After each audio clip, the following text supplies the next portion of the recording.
अस्सलामुअलैकुम, welcome to fast sports and you are watching golden boot. मैं हूं शेब असलम और मेरे साथ मौजूद हैं सहरियाब अफरीदी। सबसे पहले नजर डालते हैं आज की टॉप स्टोरीज पर। पॉल पोग्बा इंजरीज के नतीजे में पहले जैसे ना रहे। बायरन म्यूनिख का कारनामा, मुसलसल 11वीं मरतबा जर्मन लीग का टाइटल अपने नाम कर लिया। डॉर्टमंड और माइंस के दरमियान मुकाबला 2-2 से बराबर। इंग्लिश लीग के फाइटिंग मैच में एवर्टन की विक्ट्री। अल नसर जीता हुआ टाइटल क्यों हार गया, और इस प्रोग्राम में आपको बताएंगे मेसी बार्सिलोना क्यों गए। प्रोग्राम का आगाज करते हैं और आपको बताते हैं फुटबॉल की दुनिया के ऐसे सुपरस्टार्स जिनको इंजरीज की वजह से काफी मुश्किलात का सामना रहा।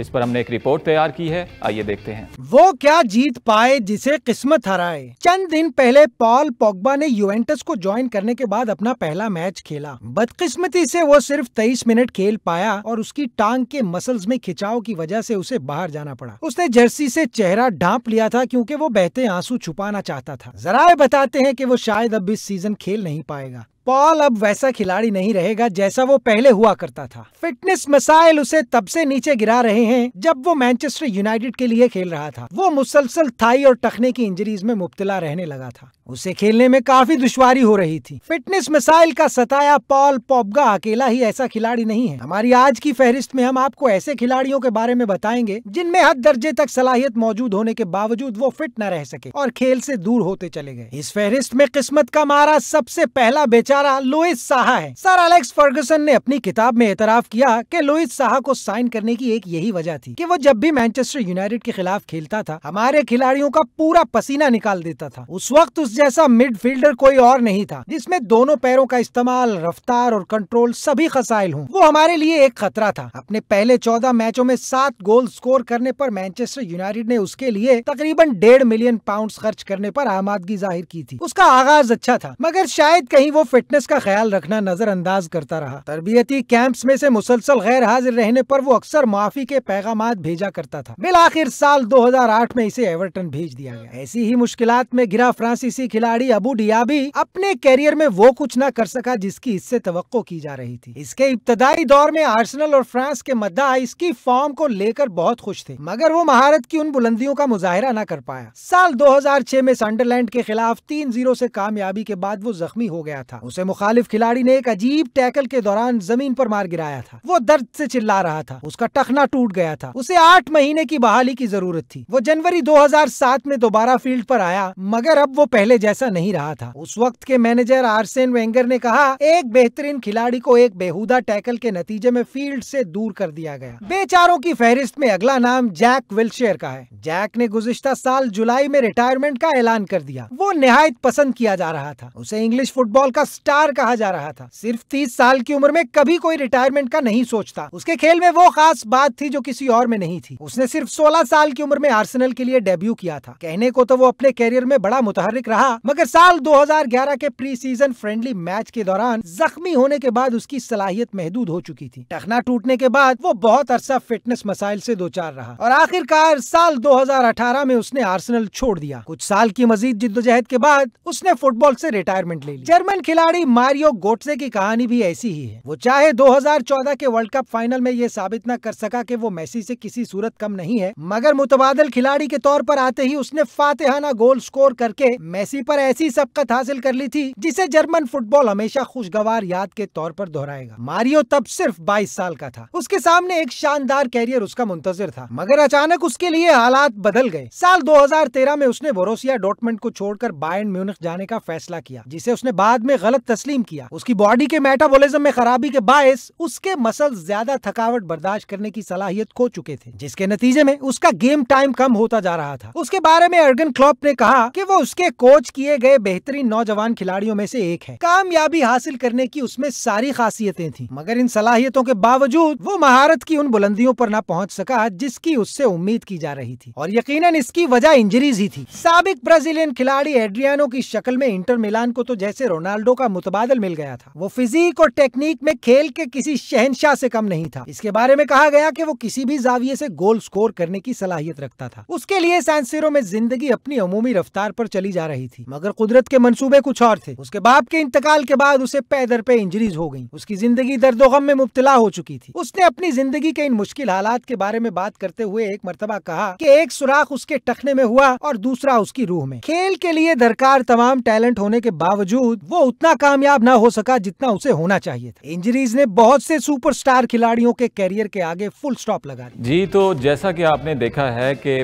इंजरीज की वजह से काफ़ी फुटबॉल के जो स्टार्स हैं उनको मुश्किलात का सामना रहा है। तो यहाँ पर अगर बात की जाए पॉल पोग्बा की, तो उनको भी काफ़ी स्ट्रगलिंग जो टाइम है उसका सामना रहा है और काफ़ी उनके लिए मुश्किल वक्त था। एक फुटबॉल प्लेयर, आपको जैसा कि मालूम है कि उसके लिए सबसे जो मेन चीज़ होती है वो उसका करियर ही होता है। तो पॉल पोग्बा के बारे में अफरीदी क्या कहेंगे कि उनको किस तरह की मुश्किलात रही हैं?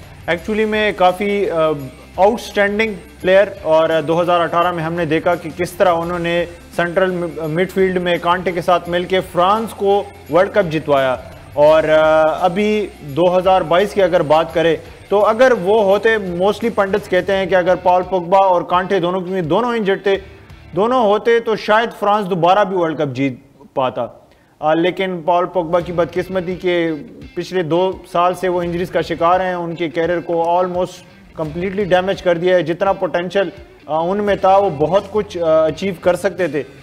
लेकिन इस तरह की लिस्ट में वैसे एक और व्यूअर्स को मैं बताना चाहता हूं कि काका भी बहुत ही आउटस्टैंडिंग प्लेयर थे। ऑल्दो उन्होंने सारी चीज़ें अचीव कर ली, 20 साल में वर्ल्ड कप भी जीत लिया, बैलन डी'ओर भी जीत लिया, एसी मिलान के साथ 2 चैंपियंस लीग भी जीत ली। लेकिन उसके बावजूद भी जब रियल मैड्रिड गए वहां पे इंजरीज का शिकार हुए और ऑलमोस्ट कैरियर ही खत्म हो गया। तो ये कुछ ऐसे अनफॉर्चुनेट होते हैं क्योंकि प्लेयर के लिए फिटनेस ही सबसे इंपॉर्टेंट चीज़ होती है। जी अफरीदी, जैसा कि आपने बताया कि पॉल पोग्बा और अबू दियाबी और जैक जैसे ऐसे कई प्लेयर्स हैं जिनकी इंजरीज की वजह से उनको काफ़ी मुश्किलात का सामना रहा है, और अभी भी कई फुटबॉल के ऐसे प्लेयर्स हैं जिनके करियर में काफ़ी जो है वो मुश्किलात का इंजरीज की वजह से जो है वो सामना है। Welcome back. बुंडेसलीगा की बात की जाए तो उसमें बहुत ही दिलचस्प मुकाबला रहा है जिसमें बायरन म्यूनिख ने कोलोन को एक सनसनीखेज मुकाबले के बाद शिकस्त दी है। अब अफरीदी से पूछेंगे कि बायरन म्यूनिख ने क्या जादू की छड़ी चलाई है कि वो जो टाइटल है वो अपने नाम कर लिया है उन्होंने। जी बिल्कुल, बहुत ही सनसनीखेज एंड था। मतलब मोस्टली लीग्स का डिसाइड हो चुका था कि कौन सा चैंपियन है। जैसे नेपोली जो था इटालियन सीरिया में था, बार्सिलोना स्पेन में, मैन सिटी जो था प्रीमियर लीग में। लेकिन ये एक वाहिद लीग थी जिसका डिसाइडर मैच आखिरी मैच था। गेम वीक 34 में पता लगना था, क्योंकि गेम वीक 33 में बायर्न म्यूनिख अपना मैच हार गई थी और एडवांटेज जो था वो डॉर्टमंड के पास चला गया था। अब डॉर्टमंड को सिर्फ जीत चाहिए थी एक, और बायर्न म्यूनिख को 2 चीजें चाहिए थी। एक तो अपना मैच जीतना, दूसरा डॉर्टमंड का मैच या हारना या बराबर करना, क्योंकि 68 पॉइंट्स थे बायर्न म्यूनिख के और 70 पॉइंट्स थे डॉर्टमंड के। बिल्कुल। अब अगर डॉर्टमंड ड्रॉ करता तो 71 पे पहुंचता, बायर्न जीता तो 71 पे, और हुआ ऐसा ही। लेकिन गोल डिफरेंस पे बायर्न जीत गया और बहुत ही दिलचस्प मुकाबला था। जैसे हमने प्रीवियस शो में हमें बताया भी था एक पैकेज के जरिए कि किस तरह शाल्का से आखिरी किक ऑफ द सीजन पे बायर्न टाइटल जीत गया था। इसी तरह ऑलमोस्ट वही स्क्रिप्ट हमने फॉलो किया। हमें नजर आया कि डॉर्टमंड जो था अपना मैच ड्रॉ कर पाया, और बायर्न जो था 89वें मिनट पे, जैसे व्यूअर्स ने हाईलाइट्स में भी देखा, जमाल मूसियाला ने एक स्टनिंग मोमेंट प्रोड्यूस किया जिसको 11th consecutive title Bayern Munich को उस किक ने दे दिया। जी बिल्कुल, अफरीदी ने बहुत ही डिटेल वे में मैच की सूरत हाल बताई है। अब नजर डालते हैं मैच के स्टैट्स पर। जी तो स्टैट्स पर नज़र डालते हैं। स्टैट्स की बात की जाए तो शॉट्स में जो बायरन म्यूनिख के शॉट्स हैं वो 12 उनके नाम रहे हैं, और कोलोन के नाम जो है वो 8 शॉट्स रहे हैं। उसके बाद पोजेशन की बात की जाए तो पोजेशन जो है वो कोलोन ने 46% रखी है और बायरन म्यूनिख ने जो है वो 54% पोजेशन जो है वो रखी है। जी फाउल्स की बात करें तो फाउल्स जो है वो कोलोन ने 10 किए हैं। उसके बाद जो बायरन म्यूनिख की बात की जाए तो बायरन म्यूनिख ने जो है वो 8 फाउल्स किए हैं। जी अफरीदी, स्टैट्स हमने देखे हैं, और अब बायरन म्यूनिख की बात की जाए तो बायरन म्यूनिख ने जो है वो मुसलसल 11वीं मरतबा जो है वो टाइटल जीत लिया है। क्या इनको कोई रोक पाएगा? जी बिल्कुल, बहुत ही मुश्किल हो रहा है, क्योंकि इस सीजन वो लग रहा था कि वो मोमेंट आ गया है कि 2012 के बाद अगेन डॉर्टमंड जो है वो इनसे टाइटल वापस छीन लेगी, लेकिन उसमें भी ये सुरखरूर है और बहुत मुश्किल लगता है, क्योंकि जितनी डोमिनेंस इनकी बुंडेसलीगा पे है बायर्न म्यूनिख की, वैसे भी दुनिया के टॉप प्लेयर जो हैं बायर्न म्यूनिख के लिए खेलते हैं, और जर्मन भी जो टॉप स्टार्स होते हैं बाकी क्लब से सारा जो क्रीम है वो ये उठा लेते हैं। अगर डॉर्टमंड का कोई टॉप प्लेयर है तो वो भी इनके पास आता है, कोई कोलोन का टॉप प्लेयर है, कोई माइंस का टॉप प्लेयर है, वुल्सबर्ग का है, स्टुटगार्ट का है, सारा जो टॉप नॉच टैलेंट होता है जर्मनी का वो बायर्न में आ जाता है। ऊपर से ये इनके पास रेवेन्यूज़ और फाइनेंशियल फ्रीडम भी इतनी है कि बाहर से भी प्लेयर्स खरीद लेते हैं, जैसे किंग्सले कोमन है, मैथियस डे लिट हैं। तो काफ़ी मुश्किल है, लेकिन टर्जिच ने जो कि होम ग्रोन ही है इस बार दिखाया है कि हम फाइट दे सकते हैं। तो अगर ये फाइट एक स्टेप और आगे लेके चलें तो शायद नेक्स्ट ईयर जो है डॉर्टमंड क्या पता रोक ले। मुश्किल बहुत है लेकिन नामुमकिन नहीं है। Welcome back. जैसा कि आपको पता है कि बायर्न म्यूनिख जो है वो चैंपियन बन चुकी है, और बायर्न म्यूनिख के एक ज़बरदस्त और बेहतरीन खिलाड़ी जो हैं वो जमाल मूसियाला हैं, जो कि ना सिर्फ इस मैच के हीरो हैं बल्कि इस सीज़न के भी वो हीरो हैं। तो अब उनकी जो स्टैट्स पर नज़र डालते हैं। जी, तो जमाल मूसियाला के स्टैट्स के बारे में देखा जाए तो रेटिंग जो है उनकी 7.50% जो है वो रही है। उसके बाद गोल्स की बात की जाए तो गोल्स जो है वो 12 गोल्स उन्होंने किए हैं। असिस्ट की बात की जाए तो 10 हैं, और मैचेस की बात की जाए तो 33 मैचेस जो है वो उन्होंने खेले हैं। जी, तो जमाल मूसियाला के स्टैट्स हमने देखे, बहुत ही ज़बरदस्त परफॉर्मेंस उनकी रही है इन मैचेस में।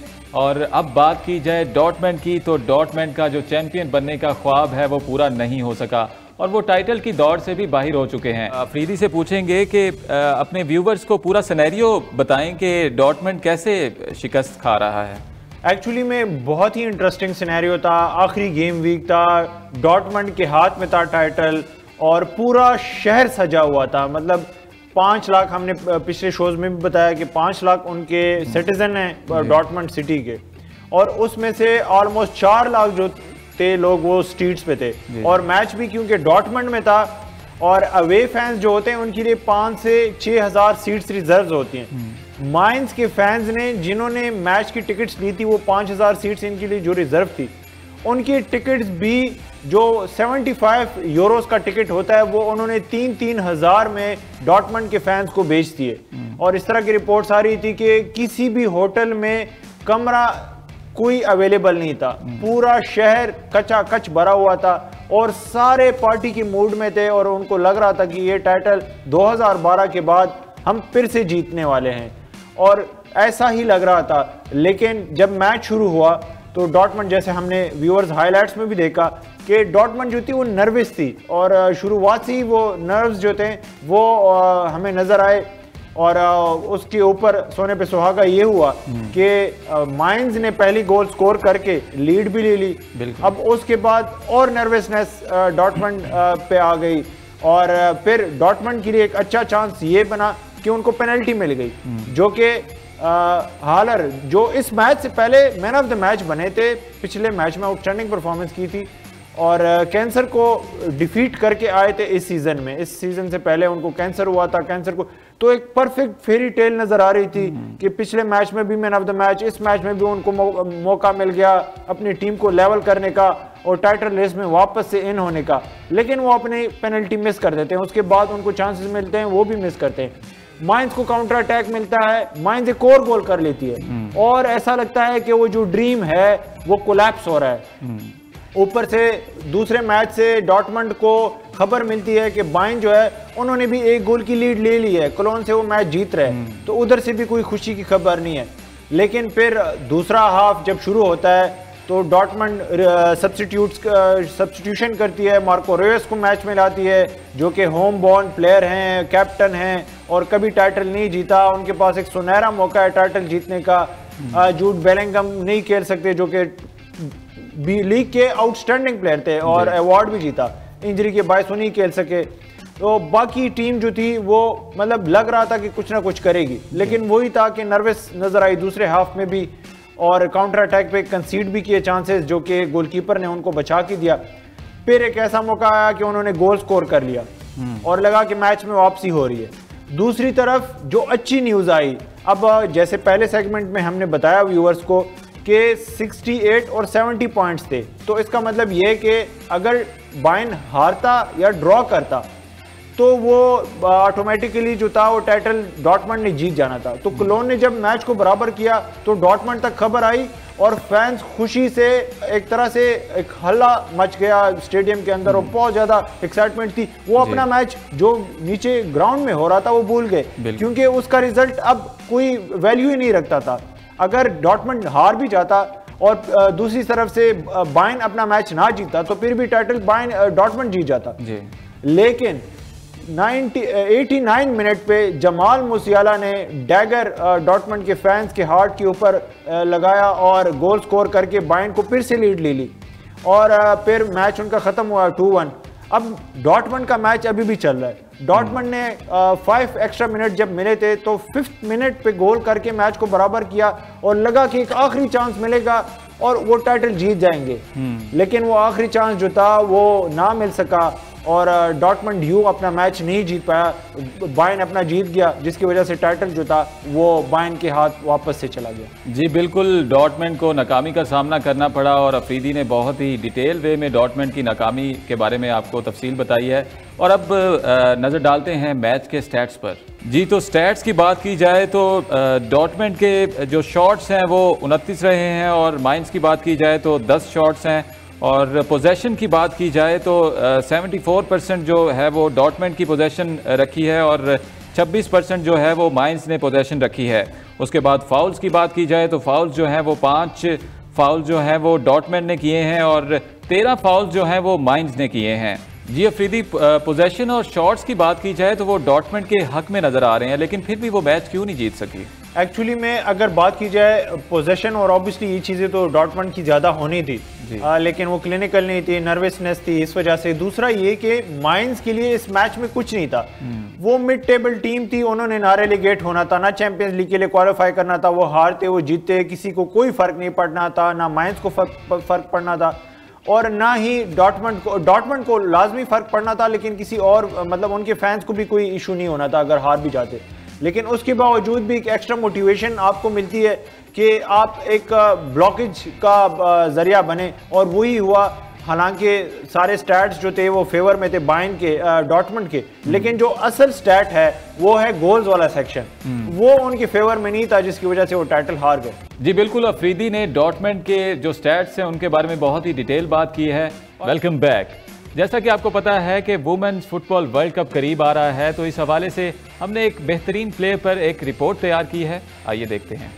वर्ल्ड कप की तैयारियों में सभी टीमें मसरूफ हैं। जैसे जैसे वक्त करीब आ रहा है, शायकीन फुटबॉल की दिलचस्पी बढ़ती जा रही है। टीमें अपने हमलावरों के साथ साथ अपनी दिफाई सफे भी मजबूत बनाने में मसरूफ हैं। अर्जेंटीनी डिफेंडर ऑगस्टीना बोरोसो उन डिफेंडर्स में शामिल हैं जिन पर इनकी टीमें भरोसा कर रही हैं। वो वर्ल्ड कप की तैयारियों में मसरूफ हैं और अपने मुल्क के लिए शानदार कारकर्दगी दिखाने का आज़म कर रही हैं। बोरोसो ने अर्जेंटीना की जानिब से अपने कैरियर का आगाज साल 2012 में अंडर-20 टीम की नुमाइंदगी करते हुए किया, जबकि अर्जेंटीना की नेशनल टीम की नुमाइंदगी करते हुए वो कोपा अमेरिका समेत मुतअद्दिद इंटरनेशनल टूर्नामेंट्स में शिरकत कर चुकी हैं। अपने डोमेस्टिक कैरियर में वो इस वक्त ब्राजीलियन लीग खेल रही हैं। ऑगस्टीना अब तक 26 इंटरनेशनल मैचों में अपनी कौमी टीम की नुमाइंदगी कर चुकी हैं। ऑगस्टीना अपने क्लब कैरियर में भी 44 मैचों में अपनी टीम के दिफा में बेहतरीन कारकर्दगी दिखा चुकी हैं। वर्ल्ड कप में शामिल किए जाने पर इन्हें अर्जेंटीना की डिफेंस में कड़े चैलेंजेस का सामना होगा। अमेरिका और इंग्लैंड जैसी इनफॉर्म टीमों के खिलाफ कामयाबी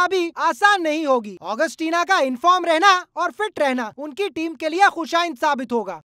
जी तो वुमेन फुटबॉल प्लेयर के हवाले से आपने रिपोर्ट देखी है और अब ट्वीट्स का सिलसिला शुरू करते हैं। तो सबसे पहली ट्वीट कौन सी है, आइए देखते हैं।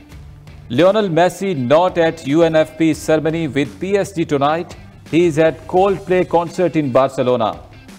जी अफरीदी, तो मेसी जो है वो बार्सिलोना में क्या कर रहे हैं? एक्चुअली उनको तो अपनी टीम मेट्स के साथ होना चाहिए था, क्योंकि वो टाइटल जीते हैं, लेकिन वो बार्सिलोना थे और अपने दोस्तों के साथ कोल्ड प्ले का कॉन्सर्ट एंजॉय कर रहे थे। तो ये एक और सिग्नल है कि उनका बस आखिरी दिन ही चल रहे हैं और किसी भी टाइम हम ये सुन सकते हैं कि मेसी जो हैं किसी और क्लब के साथ उन्होंने मायदा कर लिया है। वो चांसेस तो ज़्यादा बार्सिलोना के हैं, लेकिन रिपोर्ट्स ये आ रही हैं कि लापोर्टा के साथ वो प्रॉपर उनसे एक वर्बल एग्रीमेंट चाहते हैं। सिर्फ ज़ुबानी कलामी जो है वो काम उनको नहीं पसंद, और वो पहली भी इस तरह की सिचुएशन हुई है मेसी के साथ, जिसकी वजह से अब इस बार वो बहुत केयरफुल है। तो अब देखना पड़ेगा कि उनका नेक्स्ट डेस्टिनेशन क्या होता है। PSG तो मुझे नहीं नजर आ रहा। जी बिल्कुल, अफरीदी ने मेसी के बारे में बहुत ही डिटेल में बात की है और अब अपने सेकंड ट्वीट के बारे में देखेंगे कि वो ट्वीट क्या है। PSG claim their 11th league 1 title. जी अफरीदी, PSG ने फ्रेंच टाइटल जो है वो अपने नाम कर लिया है, क्या कोई और टीम इनको रोक सकेगी? एक्चुअली में वाकई में बहुत मुश्किल लग रहा है PSG को रोकना, और क्योंकि आप देखें कि फ्रेंच लीग में बाकी टीम जो है इतनी कंपेटिटिव नहीं है। PSG के पास तो दुनिया का बेस्ट अवेलेबल टैलेंट है। नेमार, मेसी, एम्बापे एक ही टीम के लिए अगर खेल रहे हो, उसके बावजूद भी लांस ने जिस तरह का मुकाबला किया है इस सीजन, इवन एक टाइम आया था कि वो टेबल पे उनसे ऊपर भी चले गई थी। लेकिन आप उनका एक प्लेयर PSG का और लांस की पूरा का पूरा स्क्वाड आप उठा के देख लें तो वो एक प्लेयर की वर्थ और कीमत जो है वो ज्यादा होगी। तो इस तरह की लीग में फिर बहुत मुश्किल हो जाता है। जिस तरह लांस ने इस बार टफ टाइम दिया है, कोई टीम आ सकती है इनको टफ टाइम दे सकती है, लेकिन मुश्किल ही लग रहा है।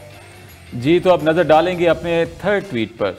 अल Nassr miss out on the title as Al Ittihad are named Saudi pro league champions. Ji Afridi, Ronaldo की टीम जो है वो टाइटल नहीं जीत पाई, क्या कहेंगे आप? जी बिल्कुल, जब रोनाल्डो ने दिसंबर में अल नसर को ज्वाइन किया था तो तब अल नसर जो थी वो लीग टॉप कर रही थी और 8 पॉइंट्स का गैप था दूसरी पोजीशन की टीम के साथ। लेकिन रोनाल्डो ने अपनी जो बदकिस्मती है वो अल नसर के साथ भी एसोसिएट कर ली, जिस तरह वो मैनचेस्टर यूनाइटेड और पोर्चुगल का वर्ल्ड कप में हाल हुआ। फिर अल नसर भी हारना शुरू हो गई, कप से भी आउट हो गई 2 कप टूर्नामेंट से। जी बिल्कुल। और ऑलमोस्ट एक मैच अभी रहता है और उससे पहले ही अल नसर जो है वो टाइटल हार गया है। तो रोनाल्डो का बुरा वक्त कब तक चलेगा और अब मुश्किल ही लग रहा है कि वो अभी आगे क्या करेंगे। न्यूकासल के साथ भी एक क्लॉज है अल नसर के साथ जो उन्होंने लिखी है, वापस प्रीमियर लीग भी जा सकते हैं। बायर्न म्यूनिख की भी ख्वाहिश है कि रोनाल्डो को खरीदें। अब देखना पड़ेगा, रोनाल्डो की पर्सनल प्रेफरेंस भी बायर्न म्यूनिख है। बायर्न म्यूनिख उनको खरीदता है या नहीं वो तो देखना पड़ेगा। न्यूकासल जाते हैं या अल नसर में अपना दूसरा साल मुकम्मल करते हैं। जी तो ये थी आज की ट्वीट्स और जो मैचेस जो हैं वो आपके साथ डिस्कस किए हैं। आज के प्रोग्राम का वक्त जो है वो ख़त्म हो जाता है। अपने होस्ट शुएब असलम और सहरयाब अफरीदी को दीजिए इजाज़त। कल आपसे दोबारा मुलाकात होगी। देखते रहिए fast sports, home of champions.